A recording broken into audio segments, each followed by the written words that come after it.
അകാല നര പലരുടെയും ഒരു പ്രധാന പ്രശ്നം തന്നെയാണ്. താടിയും മീശയും ചിലപ്പോൾ മുടിയും ഒക്കെ നരച്ചു തുടങ്ങുകയും കണ്ടെന്നാൽ ഒരു 10 വയസ്സെങ്കിലും കൂടുതൽ പറയുകയും ചെയ്യുന്നത് ആർക്കും അത്ര സുഖിക്കുന്ന കാര്യങ്ങളല്ല. ഈ നരയ്ക്കുന്ന ഡൈ ചെയ്യാമെന്ന് വിചാരിച്ചെന്നാലോ ഒട്ടുമിക്ക ഡൈകൾക്കും അലർജിയാണ്.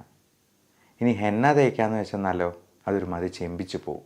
എന്നാൽ നാച്ചുറലായിട്ടുള്ള സംഗതികളോടാണ് താല്പര്യം എന്നുണ്ടെങ്കിൽ നമുക്ക് ചെയ്യാവുന്ന ഒരു ഡൈ ആണ്, വീട്ടിൽ പ്രിപ്പയർ ചെയ്യാവുന്നൊരു സംഗതിയാണ് ഞാൻ ഇന്ന് ഡിസ്കസ് ചെയ്യുന്നത്. നമസ്കാരം, ഞാൻ doctor Bibin Jose, pulmo medical centre, Pala, Kanjirappally and Sultan Bathery. ഇതിന് ഉപയോഗിക്കുന്ന മെയിൻ ചേരുവകൾ 1 നീലയമരി എന്ന് പറയുന്ന സംഗതി തന്നെയാണ്. 2 ഹെന്നയാണ്. 3 കാപ്പിപ്പൊടിയാണ്. ഈ കാപ്പിപ്പൊടി ചുമ്മാ പൊടിയായിട്ട് ചേർത്താൽ പോരാ, അത് കാപ്പി ഉണ്ടാക്കി കാപ്പിയിൽ നല്ല ചൂടും ഉണ്ടാവണം എന്നുള്ളതാണ്. മാത്രമല്ല ഈ പൊടി, നീലയമരിയുടെ പൊടി അങ്ങനെ തന്നെ വേണം, ഹെന്നയുടെയും പൗഡറായിട്ട് തന്നെ വേണം. കാരണം ഇത് ഉണക്കി പൊടിച്ച് അത് വെള്ളത്തിൽ ചാലിച്ച് നിന്ന് കഴിഞ്ഞാൽ പലപ്പോഴും ഇത് തേക്കുമ്പോൾ കളറ് നമ്മൾ ഉദ്ദേശിക്കുന്ന പോലെ മുടിയിൽ പിടിക്കില്ല എന്നുള്ളത് കൊണ്ട് തന്നെ ഇത് നല്ല പൗഡറായിട്ടുള്ളതും കാപ്പിപ്പൊടി നല്ല കുറുകിയ കാപ്പിപ്പൊടി തന്നെ ഇട്ട് നല്ല കുറുകിയ കാപ്പി ഉണ്ടാക്കുകയും ചെയ്യണം. കാപ്പിപ്പൊടിക്ക് പകരം ചായപ്പൊടി ആയാലോ എന്ന് സംശയം തോന്നിയാലോ ഒറ്റ കാര്യം ഓർത്താൽ മതി. നമ്മളൊരു വെളുത്ത ഷർട്ടിൽ കാപ്പിപ്പൊടി വീണാലും ചായപ്പൊടി വീണെന്നാലും, അല്ലെങ്കിൽ ചായയോ കാപ്പിയോ വീണെന്നാലും രണ്ടും തമ്മിൽ ഒത്തിരി വ്യത്യാസമുണ്ട്. ചായയുടെ കറ പെട്ടെന്ന് കഴുകിപ്പോകാം, പക്ഷേ കാപ്പിയുടെ കറ അത്ര പെട്ടെന്നൊന്നും പോകത്തില്ല. അതുകൊണ്ട് ഈ കാപ്പി തന്നെയാണ് നമ്മുടെ കളറ് കിട്ടാനായിട്ട് ഏറ്റവും നല്ലത്. ഇനി വെറും കാപ്പി വെച്ചാൽ പോരാ, അത് നല്ല ചൂടോടെ വേണം. ഓക്കെ, ഈ ചൂടോടെ ചേർക്കുന്ന മറ്റ് പൊടികളും ഏതൊക്കെയാണ്?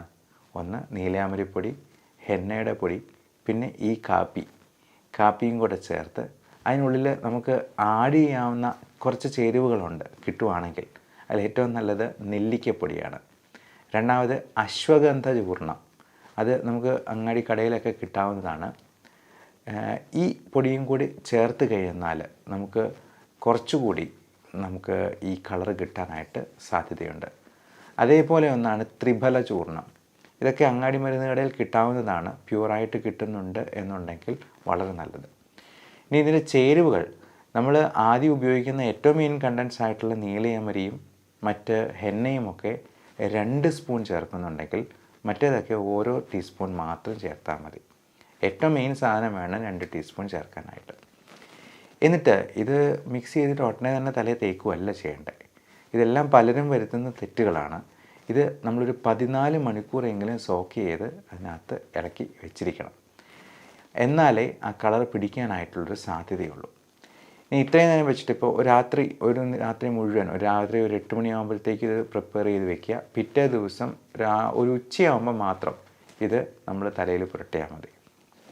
പുരട്ടുമ്പോൾ നമ്മൾ സ്കാൽപ്പിൽ പറ്റിക്കാൻ വേണ്ടിയല്ല പുരട്ടുന്നത്, പകരം മുടിയിൽ മാത്രമായിട്ട്. അങ്ങനെ പറ്റിയ ബ്രഷുകളും കിട്ടും, മുടിയിൽ മാത്രം തേക്കാവുന്ന രീതിയിൽ. ഇങ്ങനത്തെ ആകൃതിയിലുള്ള ബ്രഷുകളുണ്ട്. അതൊരിക്കലും സ്കാൽപ്പിൽ പറ്റിക്കാതെ, അങ്ങനെ മാക്സിമം പറ്റിക്കാതെ തന്നെ ഇത് നമുക്ക് തേച്ച് പിടിപ്പിക്കാനായിട്ട് സാധിച്ചേക്കും. ഇനി ഇതൊക്കെ ഉപയോഗിക്കുന്നതിന് മുമ്പ് ആദ്യം ഒരു കാര്യം ടെസ്റ്റ് ചെയ്യണം. ഇതിന് എന്തെങ്കിലുമൊക്കെ ഒരു അലർജി ഉണ്ടെങ്കിൽ ചിലപ്പോൾ നമ്മുടെ തല മുഴുവൻ ചൊറിഞ്ഞ് തടിച്ച് നാശമാക്കാനുള്ള സാധ്യതയുണ്ട്. അതുകൊണ്ട് എന്ത് ഫേസ് പാക്ക്, എന്ത് ഹെയർ പാക്ക് ആണെന്ന് പറഞ്ഞാലും ആദ്യമേ കയ്യിലൊരു ടെസ്റ്റ് നടത്തിക്കോണം. ഈ അലർജി കണ്ടുപിടിക്കാനായിട്ട് നമ്മൾ നടത്തുന്ന ഒരു സ്കിൻ പ്രിക്ക് ടെസ്റ്റ് ഉണ്ട്. വളരെ അക്യുറേറ്റ് ആയിട്ട് തന്നെ നമുക്ക് അലർജികളെ വേർതിരിച്ചറിയാം. അതിൽ ചെയ്യുന്ന ഇതാണ്: നമ്മളൊരു 70 കോളം വരയ്ക്കും. എന്നിട്ട് സാധാരണയുള്ള എല്ലാ തരത്തിലുള്ള ഭക്ഷണ സാധനങ്ങളും ഓരോ ആൻറ്റിജൻ തുള്ളിയായിട്ട് ഒഴിക്കും. അതൊന്ന് പ്രിക്ക് ചെയ്യും. അതിൻ്റെ റിയാക്ഷൻ 20 മിനിറ്റ് കഴിയുമ്പോഴത്തേക്കും മെഷർ ചെയ്യും. അതിൽ നമ്മുടെ ദൈനംദിന ജീവിതത്തിലുണ്ടാകുന്ന എല്ലാ വിധത്തിലുള്ള ഭക്ഷണങ്ങളും, പൂമ്പൊടികളും, പൂപ്പലുകളും, പൊടിച്ചെള്ളുകളും, ഡസ്റ്റ് മൈറ്റ്സും, പിന്നെ പൂമ്പൊടികളും, ചുറ്റുമുള്ള മരം, ചെടി തുടങ്ങിയ സംഗതികളും, പെറ്റ് ആനിമൽസ് ആയിട്ടുള്ള പക്ഷികൾ, പട്ടി, പൂച്ച തുടങ്ങിയ സംഗതികളും, പശുവിൻ്റെ ദേഹത്തുണ്ടാകുന്ന ചെള്ളും വരെ നമ്മളിതിൽ പരിശോധിക്കും. ഈ പറയുന്ന അത്ര എളുപ്പമല്ല ഈ ടെസ്റ്റ് ചെയ്യാനായിട്ട്. അതല്പം ചിലവുള്ള ടെസ്റ്റുമാണ്. പക്ഷേ കൃത്യം നമ്മുടെ അലർജിയുടെ കാരണം കണ്ടുപിടിക്കാം. അലർജിയോടുണ്ടാകുന്ന മൂക്കടപ്പ്, തുമ്മൽ, തലനീരിറക്കം, ജലദോഷം, വിട്ടുവിട്ട് വരുന്ന പനി മാത്രമല്ല, സ്കിന്നിലുണ്ടാകുന്ന ചൊറിച്ചിൽ, ഫംഗൽ ഇൻഫെക്ഷൻസ്, വയറിലുണ്ടാകുന്ന പ്രശ്നങ്ങൾ, ഫുഡ് അലർജിയോടുണ്ടാകുന്ന ഗ്യാസ്ട്രൈറ്റിസ്, ഓക്കാനം, ഛർദി, വയറ്റീന്നൊഴിച്ചിൽ, കോൺസ്റ്റിപ്പേഷൻ, മലബന്ധം തുടങ്ങി പല പ്രശ്നങ്ങളും നമുക്ക് ഈ ടെസ്റ്റിലൂടെ കണ്ടുപിടിക്കുകയും അത് ഒഴിവാക്കി നിർത്തുകൊണ്ട് തന്നെ പകുതി പ്രശ്നങ്ങൾ മാറി നിൽക്കും. ഇനി അത് പറ്റാത്തവർക്ക് ഇമ്മ്യൂണോ തെറാപ്പി എന്ന് പറയുന്ന ഇതിൻ്റെ ഏറ്റവും നൂതനമായിട്ടുള്ളൊരു ചികിത്സയുണ്ട്. നമ്മൾ ഇതേ അലർജൻസിന് തന്നെ കുറഞ്ഞ ഡോസിൽ കുറച്ച് കൊടുത്ത് കൂട്ടി വന്ന് ആ അലർജിയെ ഡീസെൻസിറ്റൈസ് ചെയ്യുന്ന ഒരു പരിപാടി.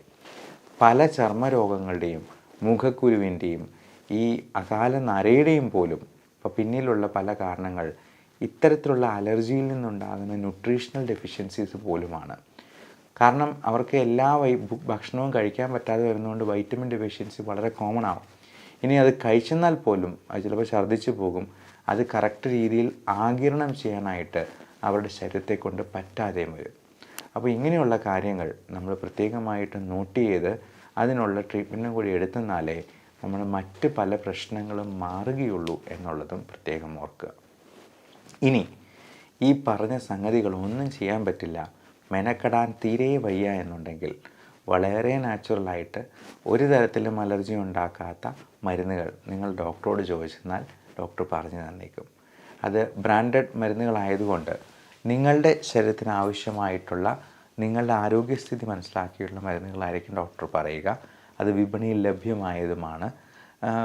പലപ്പോഴും അങ്ങനെയുള്ള മരുന്നുകൾ ചോദിച്ച് പല ആൾക്കാരും വിളിക്കാറുണ്ട്. അങ്ങനെയുള്ളവർക്ക് തീർച്ചയായിട്ടും നമ്മുടെ സേവനം ലഭ്യമാക്കുന്നതുമാണ്. എല്ലാവർക്കും നല്ല ശാരീരിക മാനസിക ആരോഗ്യവും സൗന്ദര്യവും ഉണ്ടാകട്ടെ എന്ന് പ്രാർത്ഥിച്ചുകൊണ്ട് നിർത്തുന്നു. Love and regards, doctor Bipin Jose, pulmo medical centre, Pala, Kanjirappally and Sultan Bathery.